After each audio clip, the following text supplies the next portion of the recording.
If we want to understand the situation of the Kyiv metropolitanate at the time of the Union of Florence, 1439, we must first of all keep an eye on the geopolitical situation, because that is the most important factor. At the time of the Council of Florence, the metropolitanate of Kyiv comprised territories that belonged to different states. The western eparchies, showed by green points on this map, belonged to the Polish crown. The southwestern and central eparchies, showed by blue, including the metropolitan eparchy of Kyiv, red, were parts of the Grand Duchy of Lithuania. The remaining eparchies, yellow points, were situated in northern areas controlled by the Golden Horde. The main political centers there were the Grand Duchy of Tver, the Grand Duchy of Moscow, and republics of Novgorod and Pskov. Although the Grand Duchy of Moscow was the most influential of those because the Metropolitan of Kyiv had his seat there, showed red. It is very important to underline this moment. Since the 14th century, metropolitans of Kyiv appointed by Constantinople officially resided in north, in Vladimir na Klязьме and then in Moscow, which increased also the political influence of the Grand Duke of Moscow. Because of the great influence of the Metropolitan of Kyiv with the question of where this metropolitan resides and which monarch enjoys his support arose again and again. Since the Grand Duchy of Lithuania and the Kingdom of Poland, which had entered into the dynastic union at 1385, were constantly at war with the Grand Duchy of Moscow, they tried to get a separate metropolitan for their territories. Therefore, Polish kings demanded, for example, the restoration of the metropolitanate of Halych, Galicia, which should and for a time did include the Ruthenian eparchies which belonged to the Polish crown. For their part, Lithuanian Grand Dukes tried to establish their own metropolitanate of Lithuania or to promote their own candidate for the metropolitanate of Kyiv, and sometimes appointed a counter-metropolitan to whom the Lithuanian eparchies were subjected. Furthermore, it is important to note that the situation of Ruthenian eparchies in Poland were quite insured because the majority of the population and the monarch were Catholics of the Latin Rite. It was the official religion of the state.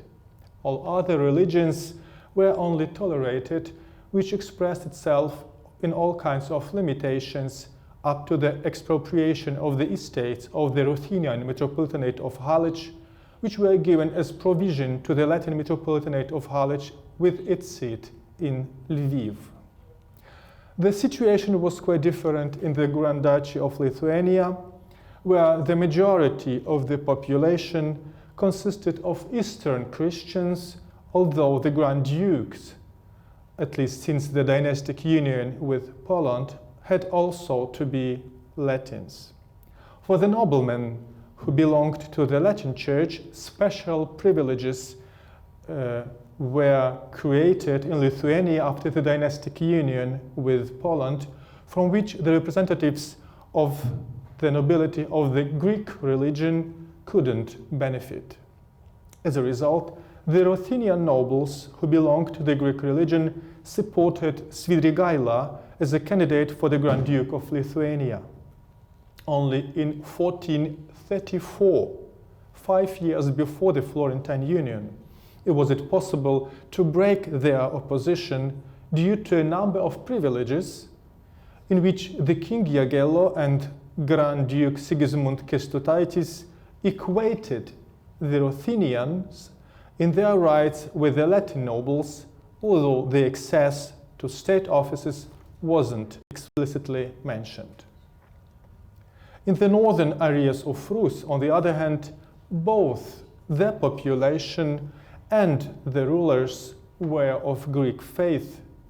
In view of the oppression suffered by Eastern Christians in Poland and Lithuania, the Grand Duke of Moscow considered himself as a defender of the faith and knew how to exploit this situation politically against his Polish-Lithuanian rivals, claiming for himself the heritage of the old Kievan Rus.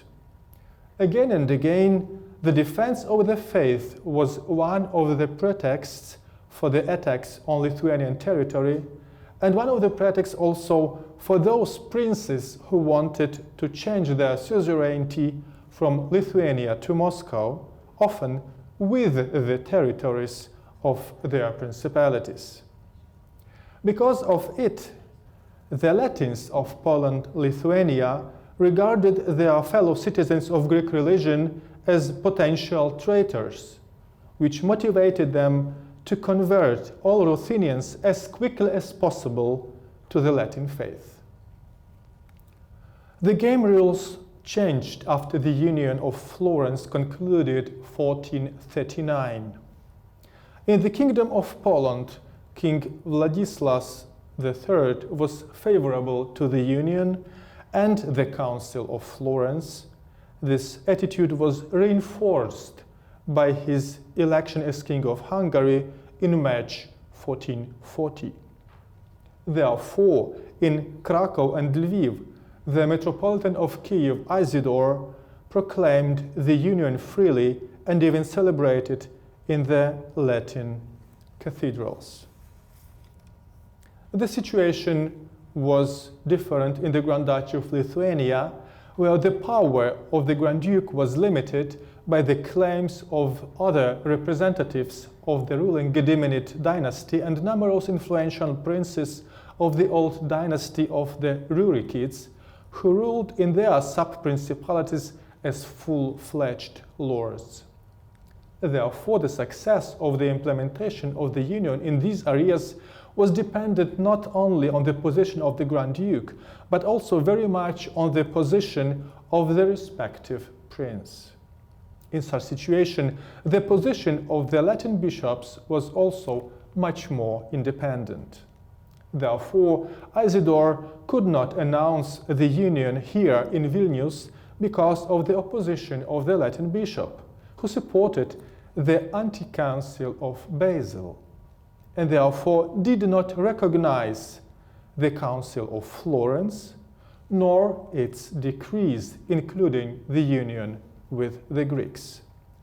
Nor Isidore, who was not only the Metropolitan of Kyiv, but also legatus a latere of Pope Eugenius and the protagonist of the rival Council of Florence. In Kyiv, on the other hand, Metropolitan Isidore had a good reception from Prince Alexander, who fully confirmed his rights to the possessions of the Metropolitanate in 1441. In some other eparchies and principalities, he also found good reception and could proclaim union, as for example in Lutsk and Volodymyr, for in Volhynia ruled Svidrigaila, a rival of the Lithuanian Grand Duke Casimir. Due to the position of Casimir, the Latin bishop of Lutsk also received Isidore well. A good acceptance of Isidore and the union is testified also for Smolensk and Polotsk. In the Grand Duchy of Moscow, however, Isidore, after the proclamation of the union, was arrested at the behest of Grand Duke Vasily II in March 1441. In September, Isidore fled to the rival of Moscow, the Grand Duke of Tver, who apparently supported the Council of Florence and the Union, but there Isidore was also arrested. Only in March 1442 was he able to escape again. After fleeing from the north, Isidore went to Poland-Lithuania, where he acted as the lawful metropolitan for a year. In Poland, Isidore achieved a brilliant success in the negotiations with the King of Poland and Hungary, Vladislas III, who issued an edict in March 1443, in which both denominations, the Greeks and the Latins, were granted equal rights. The bad news was that this edict applied only to the southwestern eparchies of the metropolitanate of Kyiv, which belonged to the Polish crown, because in the Grand Duchy of Lithuania, Vladislav's brother Casimir ruled as a Grand Duke. After the death of Vladislas a year later, his edict was effectively repealed also in Polish crown.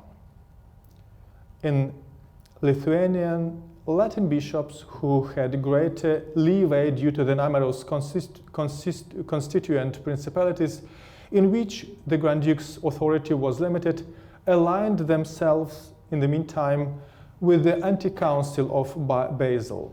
That's why Isidore was received by the Latin hierarchy in Lithuania less well than before, for he was not only Ruthenian metropolitan, but also legatus alter, as I told, of the Pope Eugenius. After King Vladislas' edict of March 1443, Isidore considered his task of the proclamation of the implementation of the Union as fulfilled, left his metropolitanate in the same year, and never came back.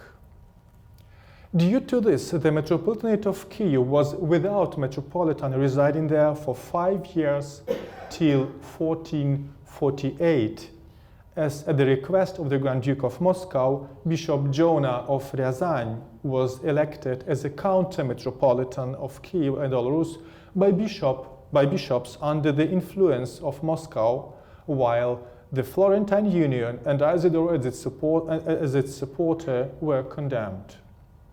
In 1451, the Grand Duke of Lithuania, and at the same time already King of Poland, Casimir IV, recognized the rights of Jonah as Metropolitan of Kyiv in both of his dominions.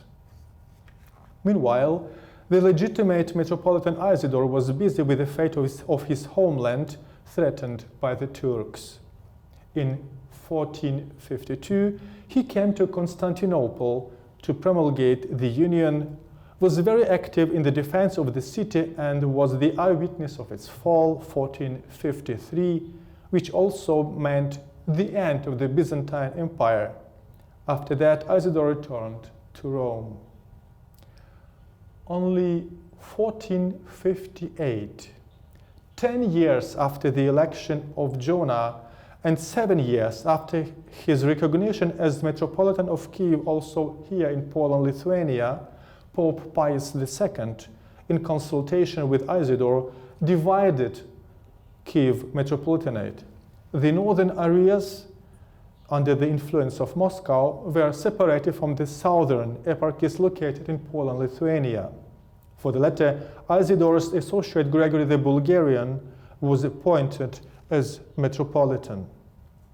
However, after a few months, the Pope's and Isidore's attitude concerning this division has changed, and even before Gregory left Rome, the entire Kyiv Metropolitanate was subordinated to him. At the same time, the Pope called on the King and Grand Duke Casimir to reject Jonah as a schismatic and to help the legitimate Metropolitan Gregory to enforce his rights over the entire territory of the Metropolitanate. Despite protests from Moscow, the new Metropolitan of Kyiv and all of Rus was confirmed in his rights by the King of Poland and Grand Duke of Lithuania, Casimir IV, as well as by the Parliament. Gregory also raised claims to the northern eparchies. Therefore, 2 embassies were sent there in order to achieve his recognition as Metropolitan, but without success. These Three above-mentioned events in three capitals outside of Poland, Lithuania, were most important for the implementation of the Union of Florence in the metropolitanate of Kyiv in the second half of the 15th century. In Moscow, the election of Jonah in 1448 as a counter-metropolitan to the support of the Union, Metropolitan Isidore. In Constantinople, the conquest of the city by the Turks in 1453, and the thus ended period of the unity between the two churches. In Rome, the appointment of the new Metropolitan of Kyiv, who has been rejected in Muscovy. Subsequent developments are therefore of particular importance and interest. In order to achieve the recognition in the territories under the influence of Moscow, Gregory needed the recognition of the Patriarch residing in Constantinople, which he achieved, really, 1467. This step was interpreted by many historians as the sign of his break with Rome and the Union of Florence. Although the letter of Metropolitan Gregory is not preserved, but the answer of the Patriarch Dionysius has been found a few decades ago. There is no word about the Union of Florence or about the repentance of Gregory for being ordained as the Metropolitan of Kyiv in Rome or for holding the Union. The Charter, however, speaks a lot about the schism of Moscow and claims that neither Jonas nor his successors are recognized by the Church of Constantinople as lawful metropolitans. Therefore, the Uniate Isidore and his sent by Rome successor Gregory are recognized by Patriarch as such, and the Union of Florence seems to be no obstacle for it. You can see the quotation of the Charter of the Patriarch. This is the true Metropolitan of Kyiv and the whole rules the Lord Gregory. But what they have done in Moscow, they should stop doing, as the Holy Great Head Church instructs and commands, because this is against the canons and against the law of God, as in Moscow they have appointed Jonah and other metropolitans until now. All those our Holy Church neither considers, nor holds, nor designates as metropolitans. On the contrary, all of you shall receive and hold and obey, and have that rightful and true metropolitan, the above-mentioned Metropolitan of Kyiv and the whole Rus, Gregory. Gregory did not have to reject the Union of Florence in order to obtain the affirmation of the Patriarch of Constantinople, since the condemnation of the Union by the Eastern Patriarchs and the Greek Synod took place only much later. In favor of this interpretation speaks also the practice of his successor. For after the death of Metropolitan Gregory in the winter of 1472-73, a constituent synod was convened, which elected the Bishop of Smolensk, Misael, as Metropolitan of Kyiv, of which the Pope was informed immediately in a letter from the spring of 1473. In his second letter from March of 1476, we have an eloquent testimony that the Kyiv Metropolitanate wanted to hold on to the Union of Florence, to the union with Rome, as well as to its connection to Constantinople. For on the one hand, the signatories of the Epistle of Misael confess,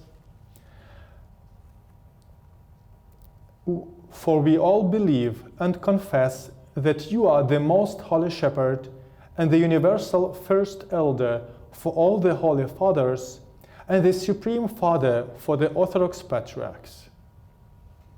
This addressed to Pope. And on the other hand, this letter insists that Ruthenians belong to the jurisdiction of the four Eastern patriarchs. Yet, in all your such ministrations, it's the quotation from this letter, and care of the divine ship, all of us who are here in the far country a spiritual sheep of the same flock of Christ, of his holy sheepfold, of the same holy Catholic Apostolic Church, of the 4 evangelists, that is, the all-holy ecumenical Greek patriarchs. Of those 4 patriarchs we are graven in true piety on the living meadows, on the prosperous mountains of the northern country, which are the sites of the north, the city of the great king himself. Unfortunately, none of those 2 letters, neither of 1473 nor of 1476, ever reached the Pope. Therefore, the connection between the metropolitans of Kyiv and Rome was broken for 20 years, as can be judged from the existing very fragmentary sources. The successors of Maisel on the metropolitan throne of Kyiv, Simeon, Jonas, Macarius, and Joseph Bolharenovich, were confirmed by the patriarchs of Constantinople. After the confirmation from the Patriarch of Constantinople, Joseph Bolharenovich also tried to obtain confirmation as Metropolitan from the Pope, and 1500 addressed him a letter composed on the basis of the Epistle of Maisel and brought to Rome in 1501 by a special embassy.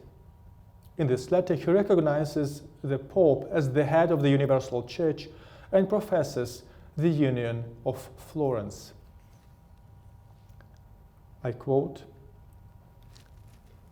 "For I believe and acknowledge that you are the shepherd of all the faithful and of the Universal Church and of all the Holy Fathers and Patriarchs the head. To you we submit and bow our heads with all obedience voluntarily, not out of compulsion or necessity, but out of the desire of faith and love of heart, longing for your holiness' most holy blessing. Therefore, we now beseech your holiness, be merciful to us who live far away in the northern lands, where the territories of Rus are according to the rite and tradition of the Eastern Church, holding and observing the 7 holy ecumenical councils, together with them, with the 8th Council of Florence, and approving all that was decreed by them through the Holy Fathers." Unfortunately, this mission ended in fiasco because in Rome they were not interested in the dual communion of the metropolitanate of Kyiv. In the papal answer, it was pointed out that Joseph was confirmed as Metropolitan of Kyiv by the schismatic Patriarch of Constantinople and not by the uniate Patriarch of Constantinople in exile resident in Rome. Therefore, despite the clear and unequivocal confession of the Union of Florence by Metropolitan Joseph, he was required first to abdicate his office as Metropolitan and then to receive anew the consecration as Metropolitan from the uniate Patriarch of Constantinople or the Pope. However, this never happened because Metropolitan Joseph died in 1501. No less important than the position of each Metropolitan for assessing the attitude to the Union of Florence in the Kyiv Metropolitanate is the attitude of the nobility. There are also some testimonies for this. The first witness is the positive attitude is the noble family Sultan, whose representatives held important posts in the Polish-Lithuanian state. In 1468, Alexander Sultan made his pilgrimage to Rome and from there to Jerusalem, where he obtained the knighthood of the Holy Sepulchre. In Rome, Pope Paul II took him into communion with the Western Church through confirmation. In 1471, we see in Rome his brother Ivan, who received from Pope Sixtus IV as a document according to which he stood in communion with the Roman Church. One can see the support of the union idea on the part of the aristocracy in the description of the letter addressed to Pope in 1473. They say, A short time ago, our Holy Fathers, the venerable devout bishops, as well as the most serene, glorious princes, and the illustrious and revered aristocratic lords, and all the pious and distinguished men of our lands, bestowed upon you a certain letter by your legate named Antony. Other supporters of the Union in the Kyiv metropolitanate are listed by name in the Epistle of Misael of 1476. Among them, we see princes and cousins of the King and Grand Duke, Mikhail Olelkovich and Theodor Bilsky, Prince Dmitry Vyazemsky, representatives of the Hotkevich family, Chancellor of the Grand Duchy of Lithuania, Jacob, Vice Treasurer of King Casimir Alexander Sultan, his son Ivan Sultan, who was Vice Treasurer of the Grand Duchy of Lithuania, and others. Another example of the benevolent attitude of the Ruthenian nobles to the Union of Florence is the highly aristocratic Ruthenian family of Sapieha. Ivan Sapieha was also accepted into communion with Rome, and in 1501 he was the official envoy of the Metropolitan Joseph Bolharinovich to Pope Alexander IV with the above-mentioned letter. All these aristocrats considered themselves uniate, and after their return to their territories did not visit the Latin churches, but continued to visit the Eastern churches, which was held against them by the Latin hierarchy, as for example in the case of Alexander Sultan. Nonetheless, they supported the Union of Florence and did not think of the conversion to the Latin Church. In the post-Florentine period, the nobility of the Greek faith hoped obviously to gain equal rights with Latin nobles in accessing posts and offices thanks to the Church Union. The edict of King Vladislas III of 1443 seemed to justify and encourage these hopes. And here we can see some testimonies, like for example, church in Suprasl, founded by Alexander Hotkevich for celebrations in both rites, the Western and the Eastern one. And another such church for both rites celebrations was founded by Ivan Sapieha in Ikaznia. The examples of Metropolitan Gregory the Bulgarian, the elected Metropolitan Misael and Metropolitan Joseph Bolharinovich, as well as the examples of the high nobility, indicate that the Metropolitanate of Kyiv tried to hold the Union of Florence even after the conquest of Constantinople, 1453, and apparently to establish a dual jurisdiction, which failed. Having presented the main background and points of reference to the reception of the Florentine Union in the Metropolitanate of Kyiv, I would like to draw attention to some events and interpretations which influenced or impaired the perception of this union in the eyes of later historians.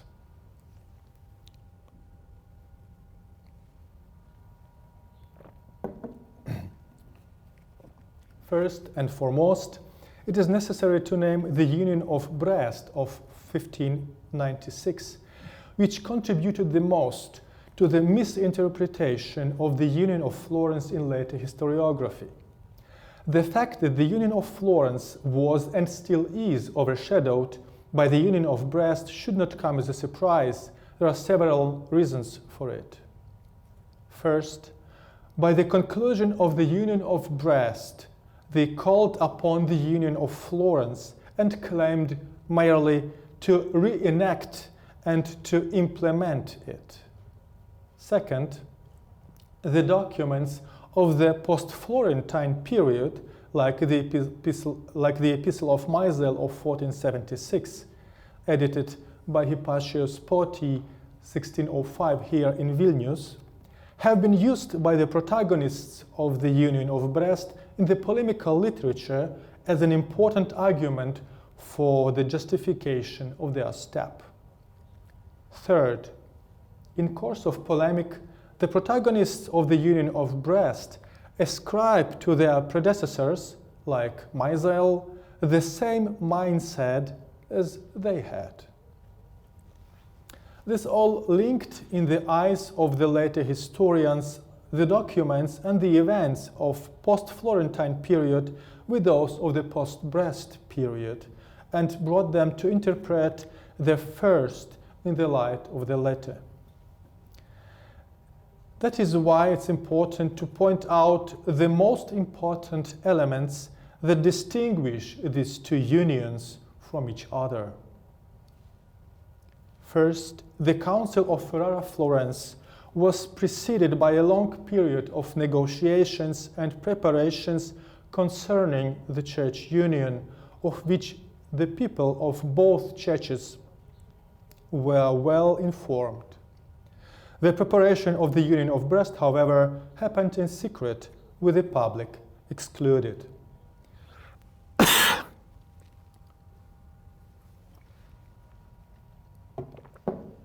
Second, the conclusion of the Union of Florence was preceded by a long period of discussions and debates at the Ecumenical Council, where the main points of contention were publicly discussed and acceptable explanations and solutions were found.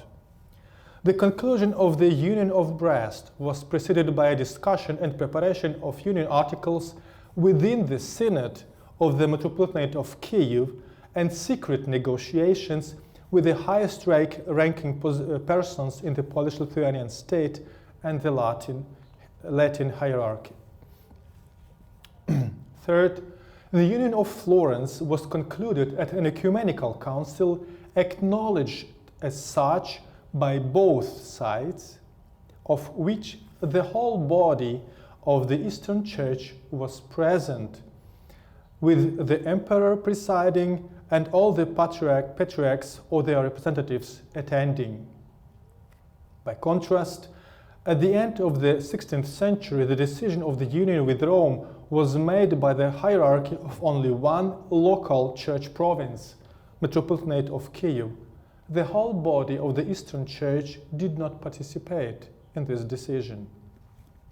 Fourth, the Union of Florence was accepted and signed by the council members of both negotiating sides with their highest representatives, including the Pope, the Byzantine Emperor, and the representatives of all the Eastern Patriarchs. In the case of the Union of Brest, the Union articles were neither approved nor signed by the Pope. The Metropolitanate of Kyiv was simply incorporated into the papal obedience by a pontifical resolution. Fifth, the conclusion of the Union of Florence and its implementation in the Metropolitanate of Kyiv did not mean any break with the prior hierarchy, nor bring any violation of ecclesiastical order or change of ecclesiastical obedience, unlike the Union of Brest.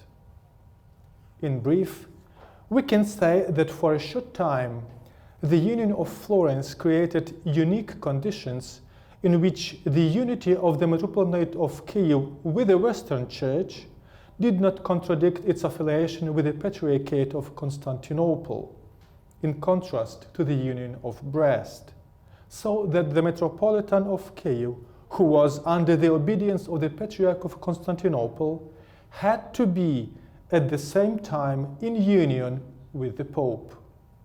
I underline this, not allowed to be in the union with Pope, but had to be in the union with Pope.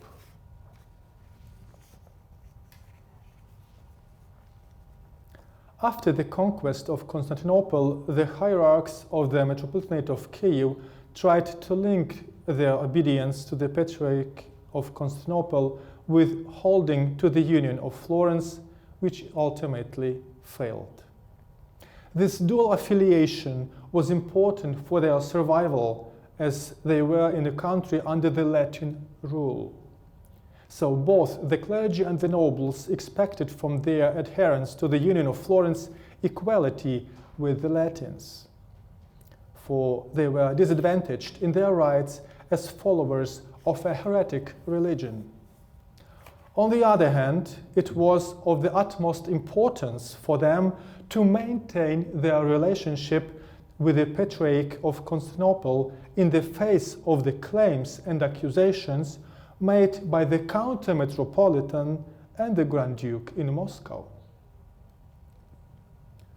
Another event that influenced the perception of the Florentine Union was the rejection of this union by the Grand Duke of Moscow, and as a result, the definitive division of the Kyiv metropolitanate with following impact on historiography. Oh, we can skip it. Yes, great. First, due to the rejection of the Florentine Union by Muscovite rulers, Russian historiography tried to justify such behavior and consequently condemned the Union itself and the Uniate metropolitans, notably Isidore and his successor Gregory. Second, Russian historiography tried to justify the rejection of the Union of Florence because it was the reason for the election of the counter-metropolitan Jonah, who stood at the beginning of the separate Church of Moscow. Third, the tendencies to reinterpret the post-Florentine period intensified following the annexation of the Metropolitanate of Kyiv to the Church of Moscow, 1685, and even more after the partitions of Poland, after which almost all Uniate eparchies with several million believers came under the Russian rule. The campaign for their return to the bosom of Orthodoxy included also historical works with the goal to prove that the union with Rome had always been hated and rejected in the Metropolitanate of Kyiv and only been imposed by force by the foreign rulers. There are two problems with such point of view. First, there is no evidence for the establishing of a separate Metropolitanate of Moscow. There is no document postulating the creation of the Metropolitanate of Moscow. On the contrary, until the end of the 16th century, until the establishment of the Patriarchate of Moscow, the heads of this church called themselves Metropolitans of Kyiv. Therefore, the whole talk about the Metropolitanate of Moscow is an anachronistic and unfounded projection of the Russian historiography. Second, the heads of the separated part of the Metropolitanate of Kyiv and the fact of the separation itself were not recognized by the Patriarchs of Constantinople, so that they had to be justified by the reason of the faith protection. Also, for the post-Florentine period, an anachronistic recourse has been made to the sense of the common people, which played a major role in the debate on the acceptance or rejection of the Union of Brest. It is an anachronistic projection from the time after the Union of Brest, because in the post-Florentine period, three main factors which later determined the participation of the common people in the debates on Brest unification were not given.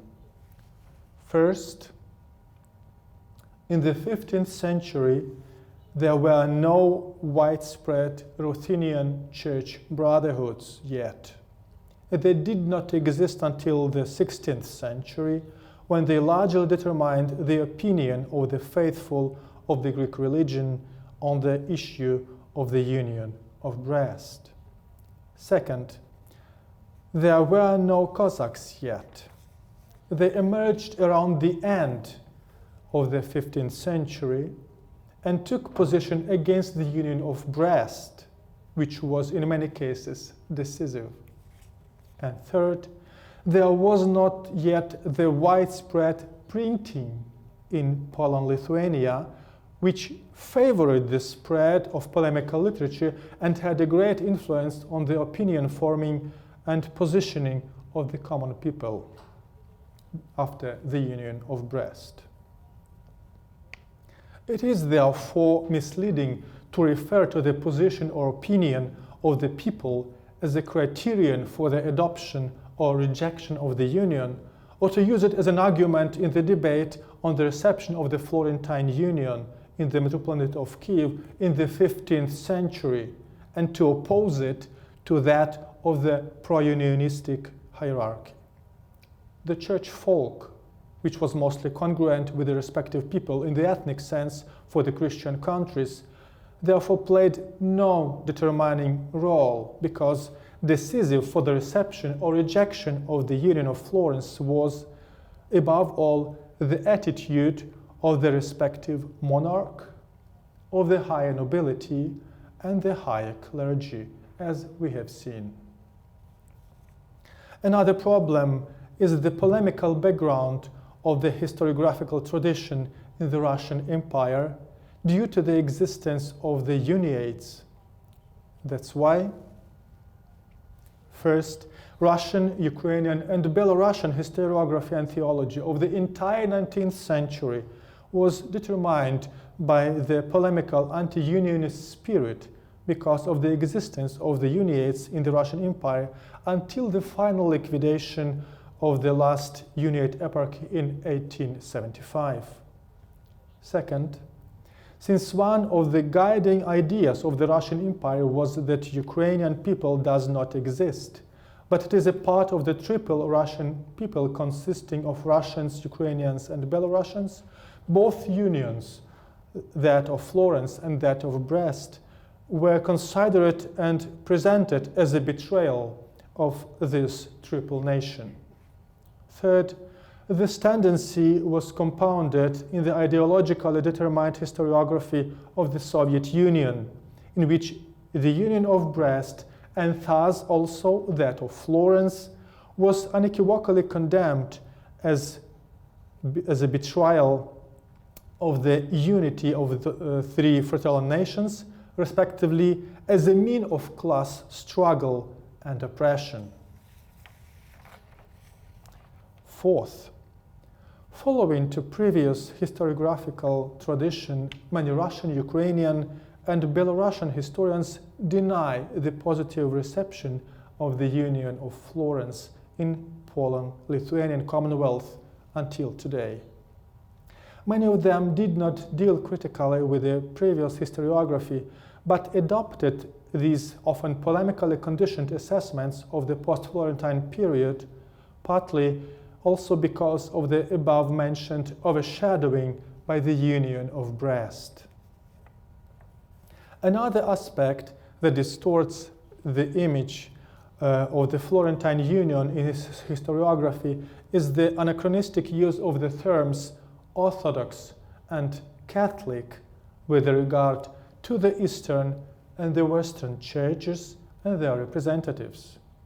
The juggling with the word Orthodox and Orthodoxy in relation to the Eastern Church does not correspond to the terminology of the 15th century, which applies to the representatives of the Eastern Church the term Greeks, and to those of the Western Church, Latins.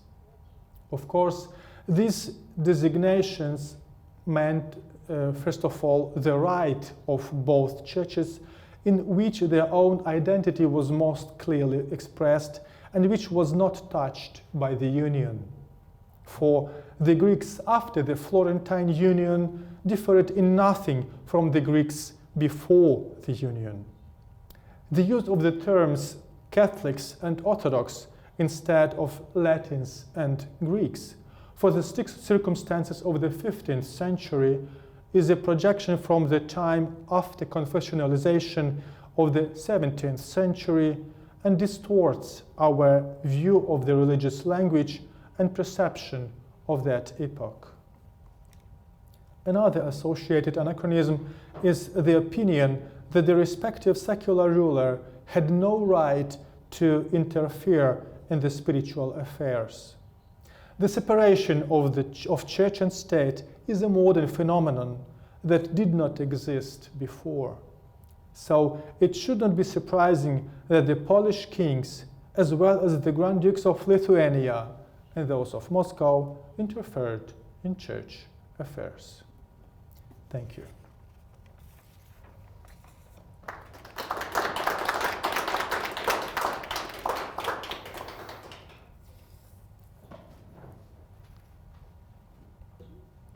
Maybe, yeah. So, does anyone have any questions? Or remarks? Thank you very much. Very Microphone. interesting.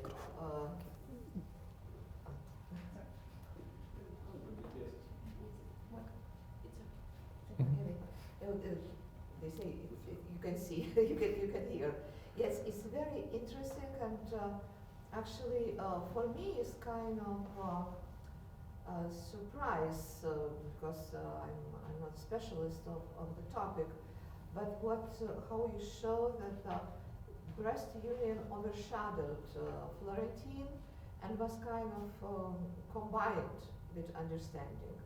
Because on one hand, yeah, Florentine was much, it's different periods in church history, different ideas of unifying and Yes. union and everything. And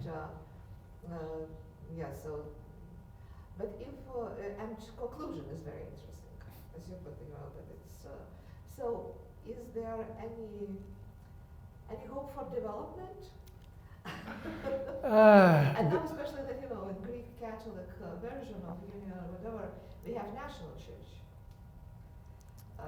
And then it's looking at, here's maybe already too much, but looking into development of Ukrainian nation with Ukrainian national church and then more universal churches like autocephaly probably will go into national. I mean, it is national, but then Latin, right, also present, doesn't. But anyway, but is there a possibility to develop the idea of union being more open to? I think there is no way for the unification between the Catholic Church. Now we can use those terms, Catholics and Orthodox, because we are after the confessionalization. There is no way for the unification for the Orthodox and the Catholic churches as to re-implement or to implement the Union of Florence.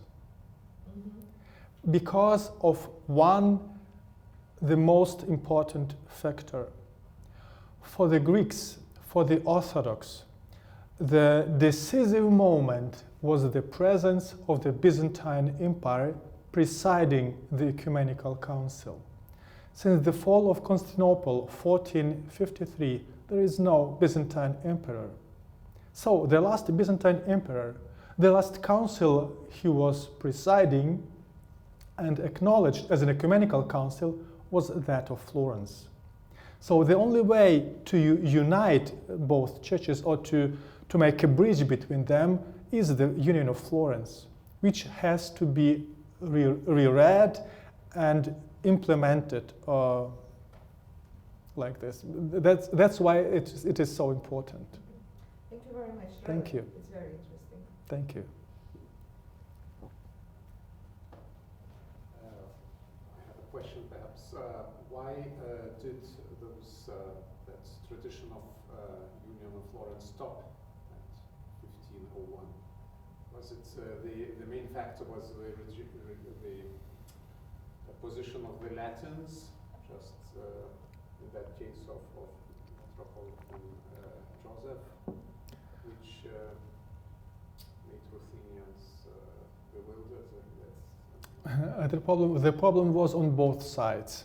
1501, both Constantinople and Rome were not interested anymore in the union, because in Constantinople there was already the Synod of Eastern Patriarchs condemning the Union of Florence, and in Rome also.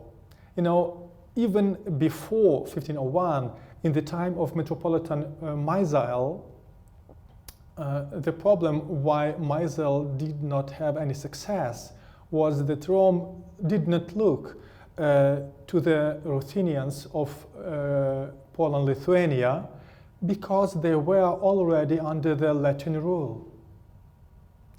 While Rome looked to Moscow, where the Duke rejected the Union of Florence and tried to gain him for the Union.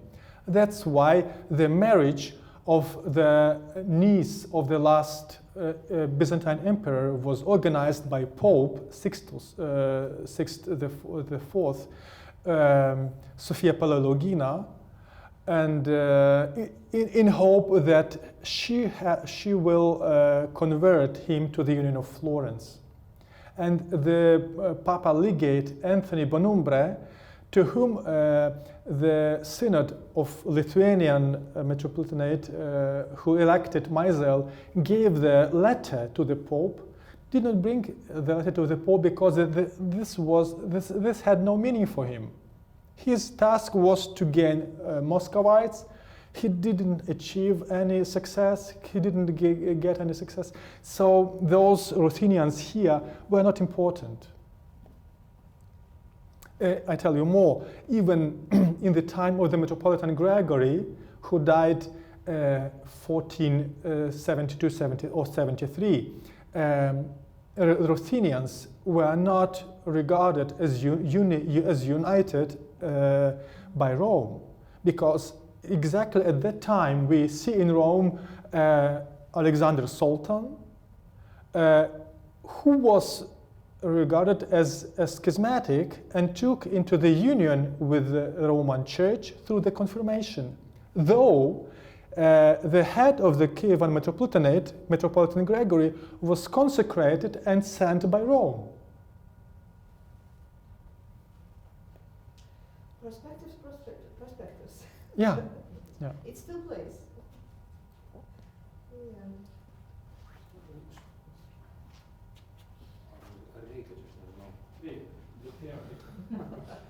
Thank you so much for your detailed presentation, and your paper was excellent, and many questions that I was going to ask were solved, because you touched upon everything that can be imagined for such a period of time for presentation, contextualization, differences between the Florentine period and the post-Brest period, and criticism of historiographical tradition. But I would like to ask you to share your thoughts about the possibility of the patriarchs of Constantinople to be free, free to express their pro-Florentine attitudes at the end of the 15th century, because Patriarch Dionysius, you were citing, assumed the throne of the Patriarchate of Constantinople after Gennadios Scholarios, I assume. Mm-hmm. And Gennadios Scholarios was a very anti-unionist hierarch, and it was everything done in tune, in league with the sultans of the Ottoman sultans. And do you think how was it possible that, so to say, at this period of time, at the end of the 15th century, when Gregory Bulgarian and was on the throne in Kyiv, that also patriarchs Dionysius could express such attitudes that in general could be viewed so as not in tune with the policy, with the general politics of the Ottoman sultans? The problem is, and the chance was, that after the conquest of Constantinople, the situation was quite unclear. So the Christians should find a modus vivendi with Turks under the Ottoman rule, and the Ottomans should find the way of cooperation with Christians, who were the majority of their empire. So there was a chance that the Metropolitanate of Kyiv would serve as a bridge between Constantinople and Rome. Of course, it couldn't be for a long period, because the popes called on the Crusades against the Turks. But the possibility and the chance was that that could be regarded as legitimate for at least for a short time, at least for a short time.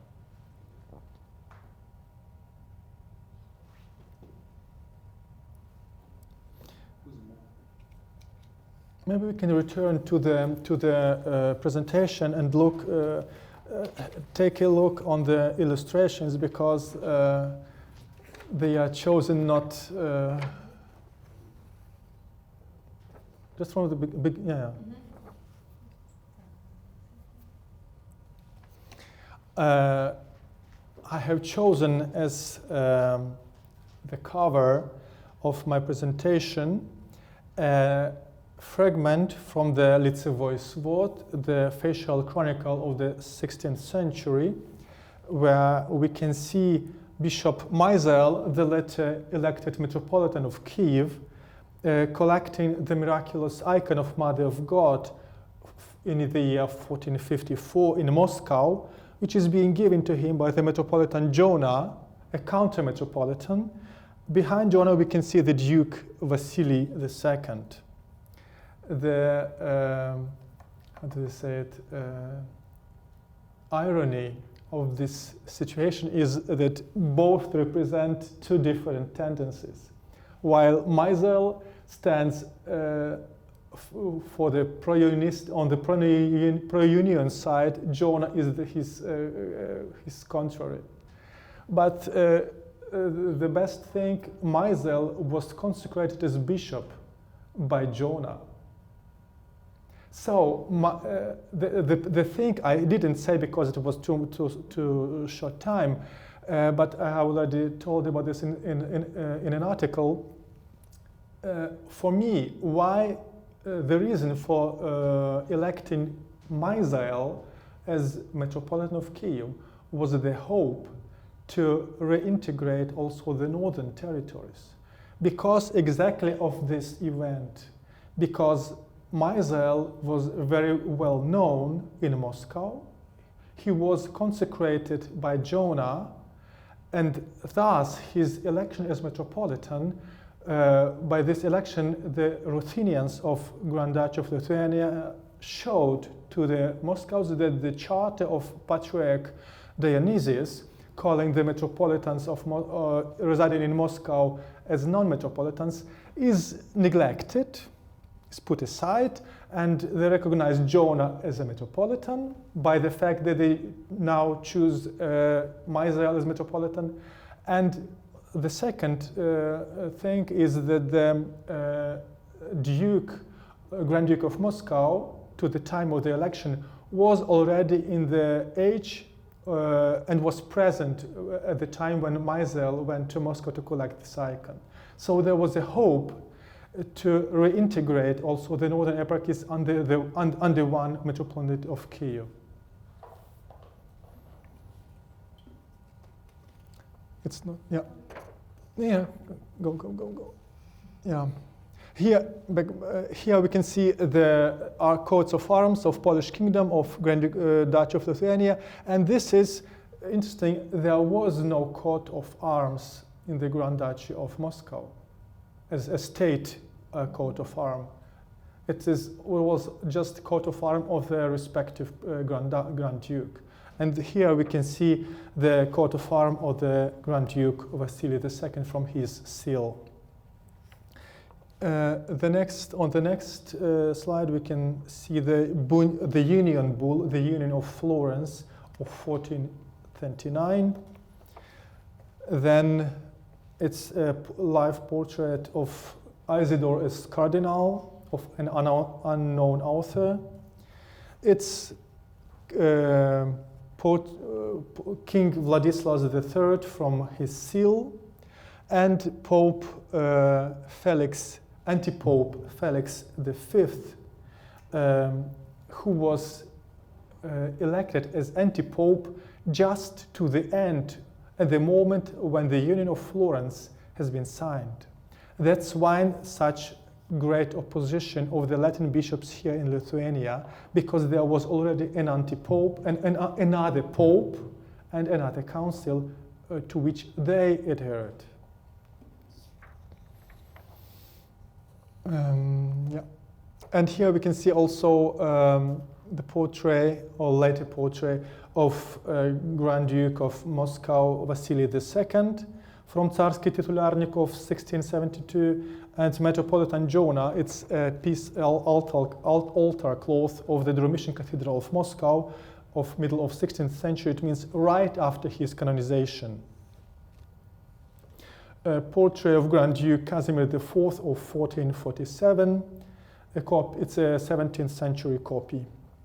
And the Siege of Constantinople, it's a French miniature, but by Jean Le Tavernier after 1455. It means just in the time when Constantinople has fallen. And here we can see Pope Pius II blessing, detailed from the fresco cycle in the Piccolomini Library in Siena Cathedral. Here we can see the relics of the Patriarch of Dionysius of Constantinople, who is venerated and was canonized as a saint.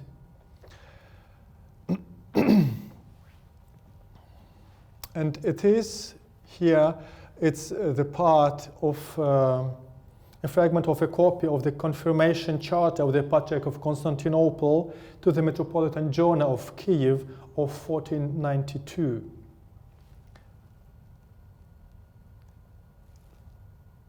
Yeah.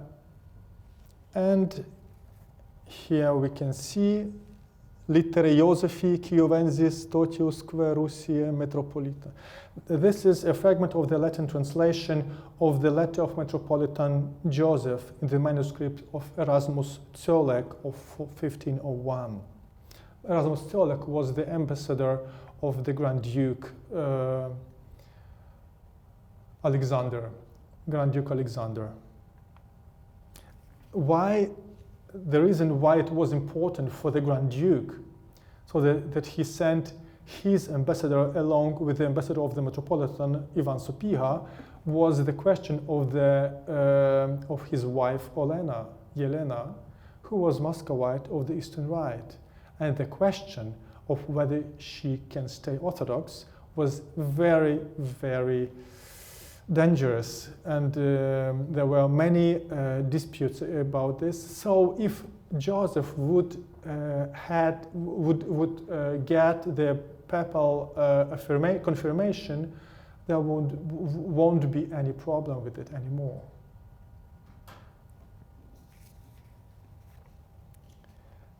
Coat of arms of the Sultan family, fragment, yeah. And this is fragment of the Smolensk copy of the Epistle of Maisel with the list of signatories, and coat of arms of the Sophia family, Fox. Yeah, here we have seen the Church of Suprasl, founded by Alexander Hotkevich for the celebrations. Hotkevich is founded also this church. No? This one? Sopiha, yeah. So you see, if Sopihas founded the church in Ikaznia, another church for both rites. So if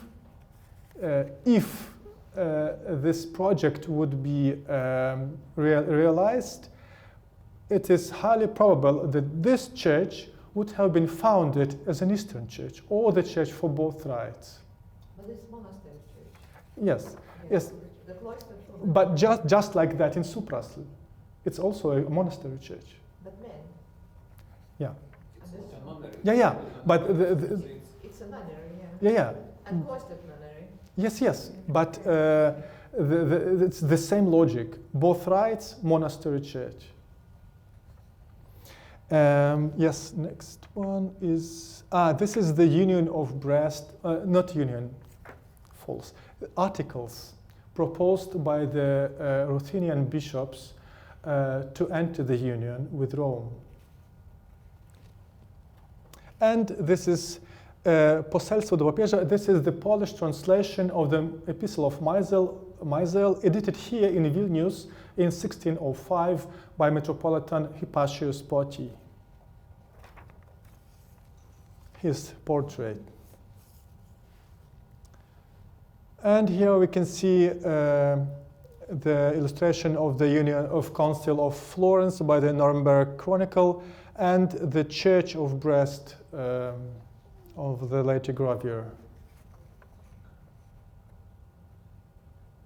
Yes, it's the later portrait of Prince Alexander or Olelko of Kyiv. And this is, yes, it's the answer to his letter by Patriarch Gregory Mamas of 1447, which we omitted because of the lack of time, where he says that the Metropolitan has to be in union with Rome, and calls him to reject all the others.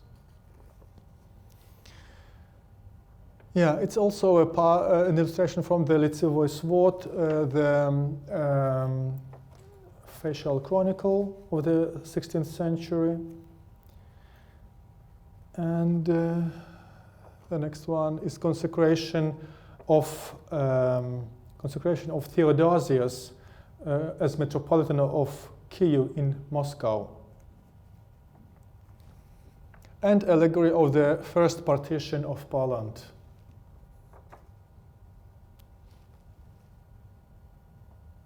Yeah, it's the official seal or coat of arms of the Lviv Church Brotherhood, the first and the most important at the time. And Cossack Mamai is an incorporation of the symbol for the Ukrainian Cossacks. And the inventing of the printing press, it's allegory. It's the gravure by John Stradamus of 1590. Yes, of course. Allegory of the threefold Russia, Great, Little, and White, by Dmitry Sharapov of 1905, in the time of the Russian Empire, before the revolution. So we can see how important this idea and how virulent this idea was in the minds. Yeah, exactly, Ruski Mir. And here, Catholicism, Pravoslavие, all nice divided, like this. Thank you so much. That's the end. Thank you for your attention.